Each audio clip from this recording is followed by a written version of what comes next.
شخصیت پرستی یہ نہیں ہے کہ کوئی شخص آپ کو اللہ اور اس کے رسول کی راہ دکھاتا ہے اور آپ اس سے محبت رکھتے ہیں۔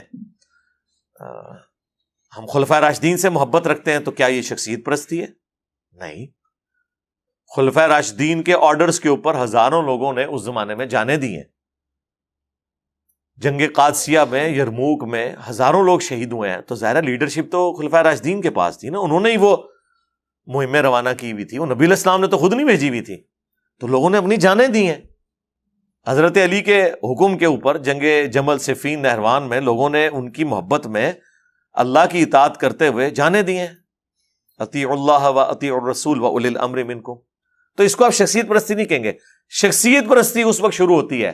جب آپ اللہ اس کے رسول کے احکامات کے خلاف کسی کی بات مانیں،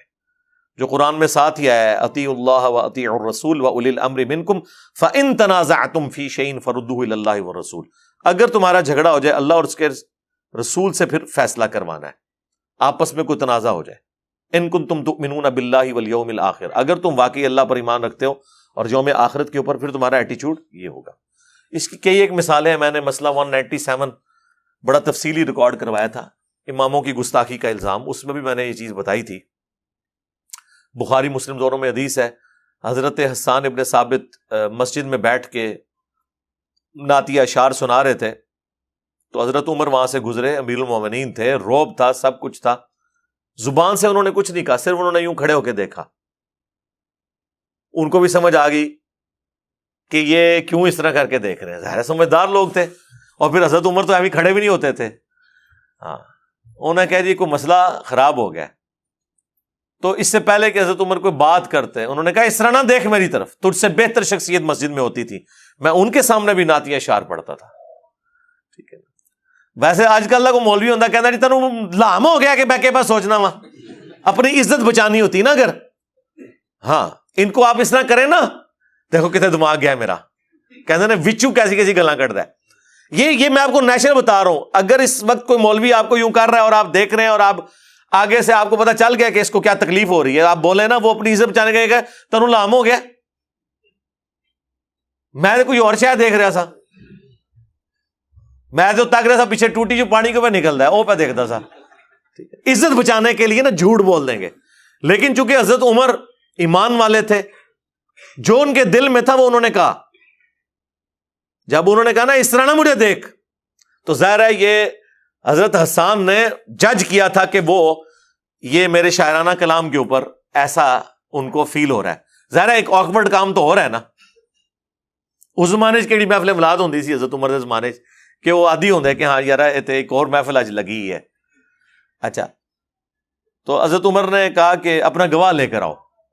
انہوں نے کہا یہ ابو ہریرہ بیٹھے ان سے پوچھیں، تو حضرت ابو ہریرہ نے کہا کہ اے امیر المومنین میں گواہی دیتا ہوں کہ نبی علیہ السلام نعتیہ اشعار سنتے تھے، نہ صرف سنتے تھے بلکہ کہتے تھے اے اللہ روح قدس کے ذریعے حسان کی مدد فرما جس طرح عیسیٰ ابن مریم کی مدد تو نے کی تھی، وَأَيَّدْنَاهُ بِرُوحِ الْقُدُسِ، بلکہ مسلم میں تو الفاظ ہیں اے حسان تیرے اشعار ان کافروں پر ہمارے تیروں اور نیزوں سے بھی زیادہ سخت ہیں۔ اور ظاہر ہے وہ پتہ ہے نا کہ وہ ایک تو شاعری کو پسند کرتے تھے وہ لوگ، عرب کے لوگ، پھر فصیح اللسان تھے۔ آج بھی آپ دیکھ لیں بعض جملے واقعی تیر سے زیادہ سخت لگتے ہیں، ہم کوئی غلام ہیں، ہاں ابھی کہنے کو تو ایک جملہ ہے لیکن کدھر کدھر جا کے کس کس کو لگتا ہے۔ ٹھیک ہے، تو بعض اوقات کوئی سلوگن، کوئی جملے وہ اتنے سخت ہوتے ہیں کہ وہ گولی سے زیادہ اثر کرتے ہیں، اس زمانے میں بھی ایسا تھا۔ صحیح مسلم میں اوپر تلے 10 احادیث ہیں جس میں حضرت حسان کے وہ شعر ہیں جو انہوں نے نبی علیہ السلام کے دفاع میں، جو کافر آپ پہ اعتراض کرتے تھے وہ شاعری میں اس کا جواب دیتے تھے۔ اور آپ کو حیران کن بات بتاؤں، حضرت حسان ان لوگوں میں شامل تھے جنہوں نے حضرت عائشہ پہ تہمت لگائی، وہ جو سورہ نور میں برات میں آیات نازل ہوئی۔ اب حضرت عائشہ نے وہ 40 دن کس تکلیف میں کاٹے ہیں، بالکل لاغر ہو گئی تھی رو رو کے اس غم میں، جب تک کہ قرآن نازل نہیں ہوا۔ اتنی تکلیف ایک شخص نے دی ہو آپ کو، لیکن اس کے باوجود حضرت عائشہ کے سامنے اگر کوئی حسان کا ذکر برائی سے کرتا تو اسے ٹوک دیتی تھی اور کہتی تھی حسان کو برا مت کہو، کیونکہ جب رسول اللہ پر کافر اعتراض کرتے تھے تو حسان اپنے اشعار سے ان کا جواب دیا کرتا تھا۔ اچھا، یہ حضرت عائشہ نے اپنی للہیت تو شو کی، ہمیں بھی ایک درس دیا کہ آپ کے لیے کرائٹیریا اللہ اور اس کے رسول کی محبت ہونی چاہیے، باقی ساری چیزیں چھوڑ دیں، ٹھیک ہے؟ چھوڑ دو مامون ہوں یار، اتقو فرمایا کہ نہیں ہے کہ مار کو باقی جماعت قتل کرے گی، تو انہوں کی اون خام محمودہ کھائے جا رہا ہے، آپ اللہ کے نبی کو دیکھیں۔ تو سیدہ عائشہ نے اپنا غم نہیں کیا کہ یہ مجھ پہ تہمت لگانے والوں میں شامل تھا، ماموں سے تو بڑھ کے عزت ہے نا سیدہ عائشہ کی سلام اللہ علیہا، انہوں نے اپنی سب سے بڑا عورت پہ حملہ اس کی عزت بھی ہو سکتا ہے نا، اسے قتل کرنے سے بھی بڑی چیز ہے، انہوں نے اپنے اس الزام کی بھی پرواہ نہیں کی، انہوں نے کہا کہ حسان کو چھوڑ دو، حسان جو ہے نا وہ رسول اللہ کا دفاع کیا کرتا تھا۔ دیکھیں کیسے کیسے رزلٹ نکلتے ہیں ہر بات میں سے، آپ ذرا غور کرنا شروع کریں، کیسی کیسی باتیں بیچ میں سے نکلتی ہیں، واقعہ وہی ہے۔ اچھا، پھر اس کے بعد یہ بھی پتا چل گیا کہ جو لوگ کہتے ہیں جی اے امام حنیفہ نو نہیں حدیث پتہ لگی، جی حضرت عمر نو بھی یہ حدیث نہیں پتہ لگی کہ نعت اشعار مسجد میں سننا سنت ہے، ان کو تو نہیں پتا تھا، تبھی انہوں نے گواہ بھی مانگا، ایکٹنگ تو نہیں کر رہے تھے وہ۔ تو اس سے یہ بات پتہ چلی کہ بڑے سے بڑے شخص سے بھی کوئی بات چھپی رہ سکتی ہے، یہ اس کا عیب نہیں ہے، اس کا مرتبہ نہیں گر جائے گا اگر بات چھپی رہ گئی۔ اور ایک اور رزلٹ بھی نکلا، جو لوگ کہتے ہیں کہ حضرت عمر فاروق جو ہیں وہ حضرت ابو ہریرہ سے بغض رکھتے تھے، ٹھیک ہے، کچھ ان کے آپس میں کنفلکٹ آئے تھے پولیٹیکل، اور اس معاملے میں ہم حضرت عمر کے اس ڈیسیژن کو سختی پہ مبنی سمجھتے ہیں۔ ان کو یمن کا گورنر لگا کے بھیجا، وہ چند ایک بکریاں لے گئے، واپسی پہ اتنا بڑا ریوڑ لے کے آئے، حضرت عمر نے کہا اینیاں بکریاں لے کے گیا، انہوں نے کہا اللہ نے منو برکت دیتی ہے یار، جنہوں نے بکریاں پالی ہوئی ہیں انہیں تو پتا ہے اللہ تعالیٰ کیسی برکت دیتا ہے، تو انہوں نے کہا نہیں یہ بیت المال میں جمع ہوں گی۔ تو اب ظاہر امیر المومنین تھے، حضرت ابو ہریرہ خاموش تو ہو گئے، دکھ بڑا تھا، تو پوری زندگی کہتے تھے اللہ عمر کو معاف کرے، یعنی مطلب اس نے زیادتی میرے ساتھ کی ہے، انہوں نے زیادتی کر دی اپنے ڈسپلن کی وجہ سے کہ جاتے ہوئے اتنی بکریاں تھی، آتے ہوئے اتنی زیادہ ہیں، تو کہیں یہ ادھر ادھر سے کوئی ہینکی پھینکی نہ ہوئی ہو۔ اور عین ممکن ہے کہ حضرت ابو ہریرہ کو انہوں نے فرنٹ پہ رکھ کے باقیوں کو میسج دے دیا ہو کہ ہاں تو تسی تو شاہی کوئی نہیں اگر میں ابو ہریرہ نال پہ کرنا، تو اس طرح کے واقعے سے۔ لیکن یہاں پر آپ دیکھیں حضرت ابو ہریرہ نے جب گواہی دی کہ اے امیر المومنین میں گواہی دیتا ہوں کہ حسان درست کہہ رہا ہے کہ یہ رسول اللہ کو نعت اشعار سناتا تھا اور حضور دعائیں کرتے تھے، روح قدس کے ذریعے اس کی مدد فرما، تو حضرت عمر نے ان کی گواہی قبول کی اور وہاں سے چلے گئے۔ تو اگر حضرت عمر فاروق حضرت ابو ہریرہ کی باتیں قبول نہ کر رہے ہوتے، جس طرح کہ غالی رافضی کہتے ہیں کہ جی وہ ابو ہریرہ کی حدیثیں تو حضرت عمر نے قبول نہیں کی ہیں، تو یہ حضرت عمر نے ان کی حدیث قبول کی ہے، اور اتنی بڑی بات قبول کی ہے۔ انہوں نے تو نہیں کہا کہ میں تو کوئی سکہ راوی نہیں ہے، ایسی تو بات کوئی نہیں ہوئی۔ اور ایک اور رزلٹ بھی نکلا کہ کوئی بڑا شخص بھی چھوٹے سے سیکھ سکتا ہے۔ حضرت عمر اپنے سٹیٹس کے اعتبار سے بھی، دینی اعتبار سے بھی ایک بڑے تھے، لیکن انہیں چھوٹوں نے سکھایا کہ یہ اس طرح نہیں، اس طرح۔ حضرت ابو ہریرہ تو 7 ہجری میں مسلمان ہوئے حضور کی وفات سے 4 سال پہلے، اور حضرت عمر جو ہیں وہ ہجرت مدینہ سے بھی آلموسٹ 7 سال پہلے مسلمان ہوئے ہیں، یعنی کم از کم 14-15 سال کا اسلام قبول کرنے کا ڈفرنس ہے دونوں کا۔ لیکن حضرت ابو ہریرہ نے ان کو ایک بات بتائی۔ اچھا، یہ بھی لوگ کہتے ہیں کہ حضرت ابو ہریرہ اتنی حدیثیں کیوں، اس پہ میں نے کافی دفعہ بولوں، حضرت ابو ہریرہ کے زمانے میں بھی لوگ کہتے تھے کہ ابو ہریرہ اتنی حدیثیں کیوں سناتا ہے، تو وہ پھر لوگوں کو کہتے تھے کہ اللہ کے بندو، ہمارے باقی ساتھی تو محنت مزدوری کرتے تھے اور میں اصحاب صوفہ میں تھا، میں ہر وقت مسجد میں رہتا تھا، حضور سے سوالات کرتا تھا،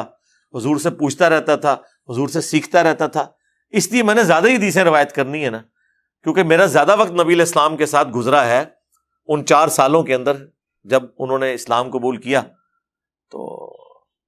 یار 1 یا 2 پوڈ کاسٹ میرے ساتھ لوگ کر کے چلے جاتے ہیں نا، کئی سال تک اس کے کلپ بناتے رہتے ہیں، ہے کہ نہیں؟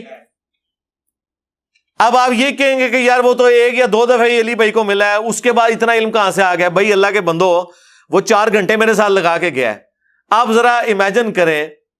کہ حضرت ابو ہریرہ سال ہا سال اگر پورا دن مسجد میں ہے اور حضور سے گپ شپ کرتے ہیں تو کتنی پوڈ کاسٹ ریکارڈ کی ہیں انہوں نے اپنے دماغ کے اندر؟ اس سے بڑھ کر حضور کی دعا، بخاری مسلم میں حدیث، حضرت ابو ہریرہ کہتے ہیں کہ ایک دن رسول اللہ نے فرمایا کون ہے جو اپنی چادر بچھائے اور اس کے بعد کبھی نہ بھولے جو کچھ مجھ سے سنے؟ تو کہتے ہیں سب سے پہلے میں نے اپنی چادر پھینکی تو نبی علیہ السلام نے یوں ہوا میں کر کے یوں رکھا اور کہا اسے سینے سے لگا۔ انہوں نے سینے سے لگایا، اس کے بعد انہوں نے کبھی کوئی حدیث نہیں بھولے۔ اب یہ اتنا بڑا معجزہ نبی علیہ السلام کا ظاہر ہوا، یہ معجزہ ہے، یہ اسباب میں چیز داخل نہیں ہے۔ مطلب کسی کو ذہانت کوئی دے سکتا ہے، کرائمنگ پاور دے سکتا ہے، یہ اللہ کا معجزہ ظاہر ہوا۔ اور وہ کہتے ہیں اس کے بعد تو میں نے جو کچھ حضور سے سنا، ایک حدیث میں یوں بھی آیا ہے جس طرح میں نے بیان کیا بخاری مسلم میں، اور ایک حدیث مسلم میں یوں آیا ہے کہ انہوں نے حضور سے شکایت کی کہ یا رسول اللہ میری یاداشت کا مسئلہ ہے، تو آپ علیہ السلام نے کہا کہ اپنی چادر بچھاؤ، پھر آپ نے یوں کر کے یوں رکھا اور کہا اسے سینے سے لگاؤ۔ کہتے ہیں میں کبھی نہیں بھولا۔ لیکن ایک بات یاد رکھیے گا،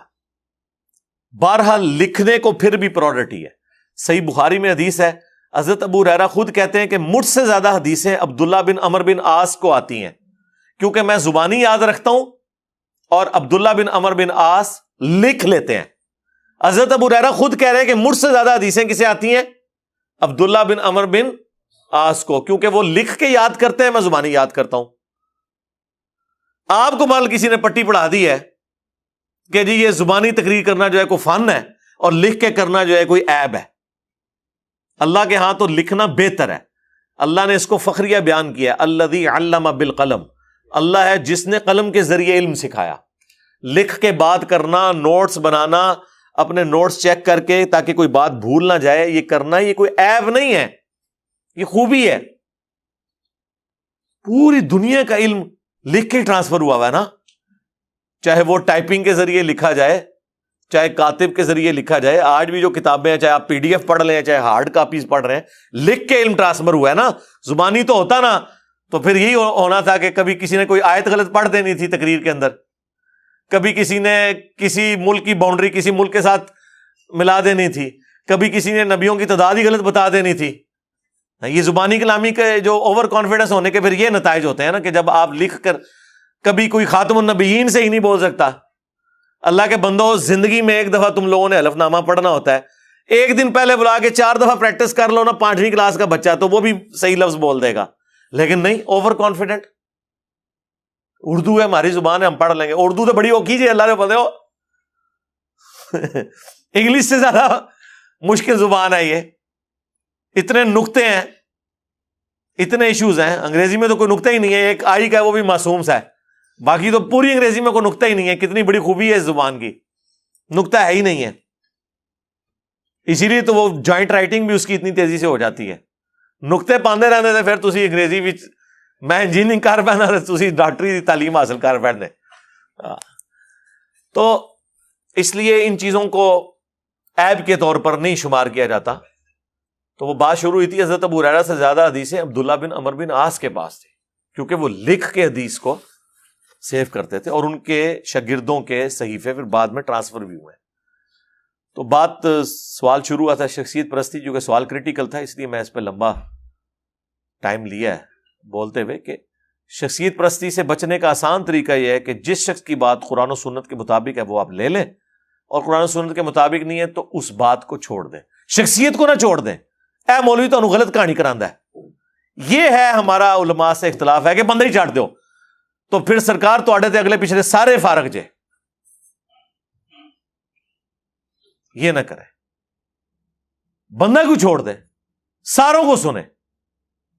اور اس کے بعد جس کی بات قرآن و سنت کے مطابق ہو لے لیں، اس کی باقی باتیں چھوڑ دیں۔ اگر آپ یہ قدغن لگائیں گے نا کہ آپ نے اس بندے کو ہی چھوڑ دینا ہے، تو پھر اس کا تو اینڈ رزلٹ، پھر تو یہ سب سے پہلے تو چھوڑے نا اپنے ابوں کو، جن کی ہم نے کتنی کتنی غلطیاں بتائی ہیں، کوئی چھوڑنے کے لیے تیار نہیں ہو رہا، بلکہ اپنے ابوں کی محبت میں دوسروں کے ابوں کو اور جو غلطی ہائی لائٹ کر رہے ہیں اس کو گالیاں نکالنا شروع کر دیتے ہیں، اور پھر آپ سے کہتے ہیں جی اینو نہ سنا کرو۔ تسی انہوں نے سن رہے ہو اور ان کی کتابیں پڑھ رہے ہو جنہوں نے اپنے ناموں کے کلمے پڑھائے ہوئے ہیں. ابھی دیکھیں نا ہم نے کیسی چیز پکڑ لی ہوئی ہے ان کی.